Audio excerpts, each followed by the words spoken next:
my life on the X list. Oh, hell no. Do you know who I am? Hey YouTube, what's up? It's me, the Diva X, and it is August 23rd, 2012 at 11:20. I really got to keep this video short, which I probably say every video, and it's never really short. However, I do got to get going soon. Let's talk about this week. OMG, the Braxton Family Values is back. Love them. I know we talked about it last week, telling you to watch this week. It's already came on. It's apparently, I just found out that it's like a mini season or a 0.5 of a season. It's not like a full season from what I understand. I don't know if that's a true statement. I heard that it's going to, I think it was just kind of like they brought it out, in my opinion. I don't know if this is a true statement, but I feel like they brought it out so that people would watch, and then they're going to leave at a certain point, and then leave us with Tamar and Vince's show, and then come back immediately following Tamar and Vince's show. So it was just kind of like a segue to Vince and Tamar, and then when they're done, maybe they're going to come back. I'm not sure how that all works. However, it's a good marketing play. I'm watching. Of course, I'm going to be watching Vince and Tamar. Of course. Love Tamar. She's probably my favorite. So let's talk about the episode really quick. I think my favorite part is when Tamar is being Toni Braxton in rehearsals. I mean, if you didn't catch it in the first season when they were like trying to tell Toni how she sings, and she was like, "No, it ain't me." This is like, it is Toni Braxton. I mean, that's the thing. There's no really denying it, and so I think that's what makes it more fun. And so if you're not a fan of Toni Braxton or the Braxtons, let's say if you like, it's like, it's not as the same amount of it's like different drama than like the Housewives of Atlanta or the Housewives, because they're sisters, so it's never really an escalated amount of drama. Like, you know, they're gonna come back from it because they're sisters, so it's not like they're gonna, like, you know, Kim and Nene are gonna, like, you know, throw down and then like never speak to each other again.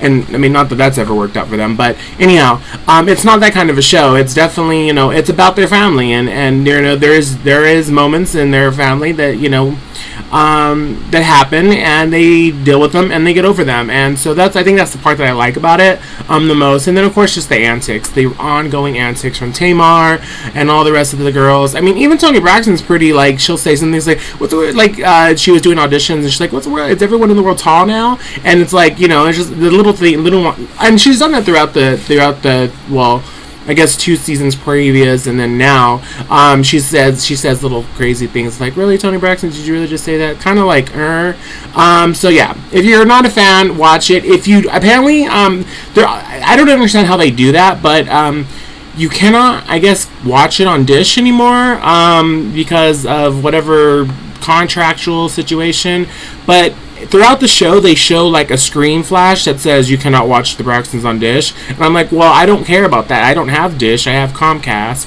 or Xfinity, whatever it's called. So why do I need to know that you can't watch this on Dish? Like, am I thinking about? I'm not switching. I'm not planning on switching. I've had Comcast for some time. I'm doing well. It's my internet and all that fun stuff. So, you know, I'm not going anywhere. So I just kind of find that odd that we have to see those announcements.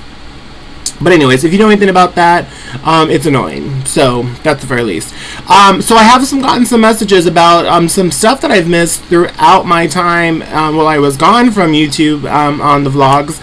And one of the major things, of course, is the Madonna situation. Madonna came out with a new album while I was away. And I don't like saying away because it sounds like I was in jail or prison. And clearly I was not in jail or prison. This bitch does not belong in jail or prison, okay? And if she ever ends up in jail or prison, trust and believe she's going to be like finding her way out or calling mama to bail her out immediately, because it is not going down that way. But anyways, back to what I was saying. So MDNA came out. Madonna basically shitted on him because, you know, is MDNA my favorite album? No, it's not, because Ray of Light is. Is MDNA my second favorite album? No, it's not, because Confessions is. Is it Confessions? Trying to think. Yeah, Confessions is, and so on and so forth. Does it rank up there in my top favorite albums? It beat Bedtime Stories out. it beat erotica out, because see, the thing is, they're very the bedtime stories, erotica, they're very moments in time albums, and that's the thing. And you know, you have to think of the Like a Prayer album, True Blue album. They're very timely. They're very I don't want to say they're dated. You can tell they're her early career stuff. So you know, for the more recent stuff, I do like it better than Hard Candy. Definitely beats Hard Candy out of the race. So if you, I feel stupid kind of even talking about it. However, I was requested to talk about it, which is, you know, I'm all about giving the people what they want. So I am talking about MDNA. So I've gotten I think I got every version of, well, I think there was a clean version, which I actually got the clean version for free from when I bought the concert tickets, which, by the way, the concert, if you haven't got concert tickets to see Madonna, if you've never experienced a Madonna concert, get some concert tickets. I don't care if you're sitting up top. I don't care wherever you're sitting. Just sit and watch and enjoy the show. And one of the things that I was saying to my friends, and of course, when I talk about Madonna, I speak very passionately, and people are not allowed to talk negatively about Madonna in my presence or my house. Because those of you who know or have seen pictures or have visited, my house is kind of a Madonna shrine. I have Madonna pretty much everywhere, and I would say you know that I enjoy some Madonna. But anyways, one thing I was saying is that I hope that she tones down the gyration with the nakedness and stuff like that, and I guess now more so she's flashing her titties on stage and whatnot. So but I'm glad that her costumes aren't very, you know, what they used to be, because there's going to come a point in time where we're not going to want to see this older lady running around stage in fishnets and a thong. You know, it's just, there comes a time that, you know, you have to cater to your audience, and by cater we means not show us what we don't want to see. And so I'm glad that from the pictures I've seen, again, there's that one area in the show that she's, you know, gets a little racy. But what Madonna's show doesn't get a little racy at some point. And so I'm, you know, excited for that. But overall, it looks like she's pretty clothed, and I'm excited because it's good, because if she would have went on stage again, gyrating, doing her thing with some of her older costumes, it wouldn't have worked. But anyways, back to the album, MDNA. I can talk about it forever. The songs in here to me are just kind of, it's an album. It's not a conceptual. It's not a journey. If there's a journey, I can't find it. I haven't found the road of the journey. But the songs on here are great. I've listened to, the thing is, when I get CDs, I don't listen to the CD put the CD in and listen to it over and over and over. I'm not the type of person. I used to be that type of person, not anymore. I create playlists for different moods and different attitudes and different situations. And as I listen to the playlist, you know, but I think this album, I think I have at least every single song, maybe not Masterpiece or the slower songs, on a playlist on my computer somewhere, and there hasn't been a song off this album that I don't like. Let me make sure that's a true statement.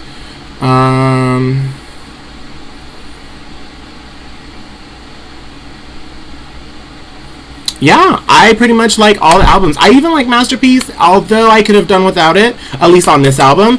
I'm a big fan of Madonna's Something to Remember, so the slower ballady type songs. I love that. I love that from her. Of her compilations, Something to Remember is one of my favorites, probably right under the Immaculate Collection, of course. That's a classic. However, there's another album that just, here's how I found this artist. I was shopping at Target, because for those of you who know, Target is my store. I love Target. I can tell you where everything is in Target.